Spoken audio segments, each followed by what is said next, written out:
Have you heard preachers quote 1 Peter 5:8, be vigilant, your adversary the devil roams about like a roaring lion. And you wonder, why are preachers all the time quoting this verse? Hello, I'm Clarence, I'm the preacher. I'm getting ready to tell you right now why we preachers like to remind you of that verse. And the reason is because we're at war. Our devil, our adversary, is roaming about like a roaring lion, and he's seeking to devour you. He wants to destroy your eternity and bring you down into eternal ruin and agony. And so we bring this verse up again and again to help keep people on their toes while they're in the middle of this battle. Now, another thing about this battle is it's more like a marathon. This isn't just, a skirmish here or there. This is a lifelong thing. So Revelation 2:10 would say, be thou faithful unto death. That means if you live to be 110 years old, you're going to be faithful every single day until you get to that final day, because you don't know what that final day is. And you're going to live to be 60, 80, 90, 103.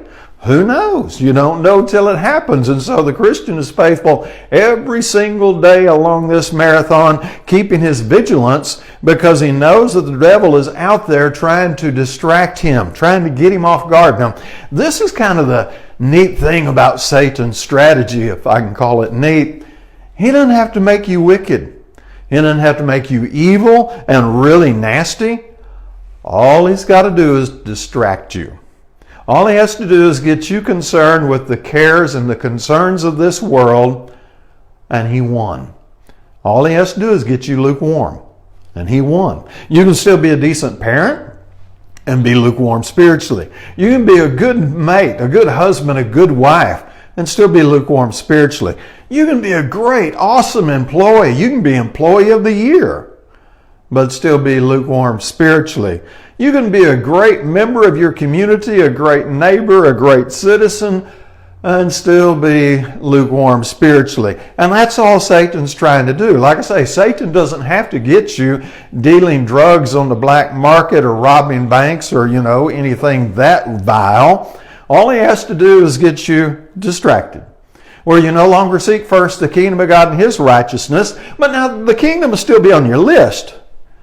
Satan just wants you to bump it down to 3rd, 4th, 5th, 6th place. And he's got a lot of folks bumped it all the way down to CE members. We call them CE members. That stands for Christmas and Easter, because that's the only time we see them. I had a friend once call those submarine members, saying they just surface now and then, and that's the only time you see them. Now, the reason Satan's strategy works so well, even with those CE members who just show up once or twice a year, is because they're in denial.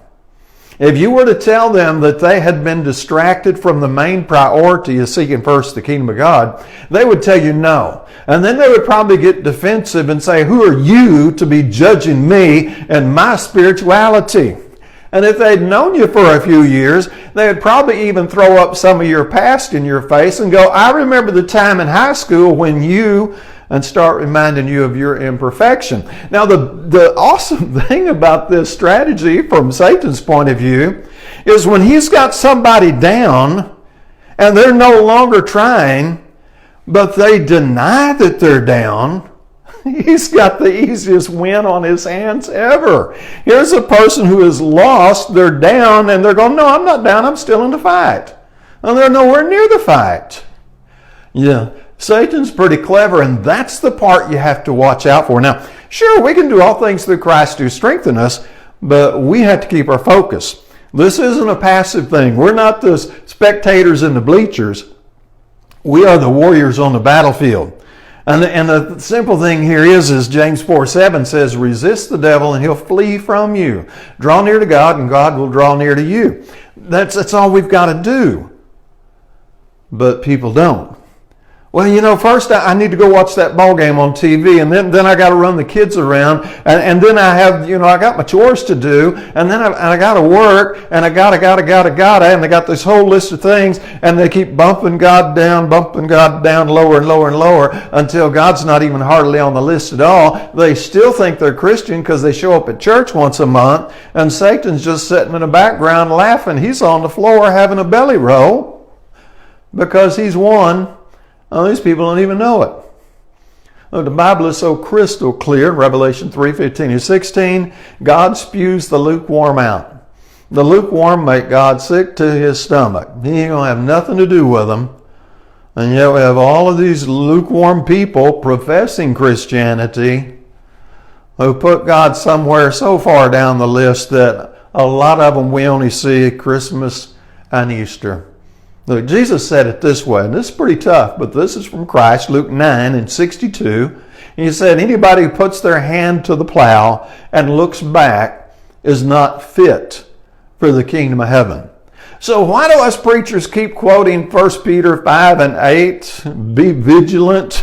Your adversary roams about like a roaring lion seeking whom he may devour. Because he is.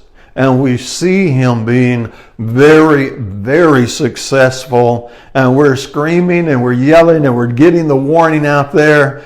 And people look at us and go, no, that's not me, preacher. I'm good. I'm okay. I'll see you next Christmas at the Christmas service.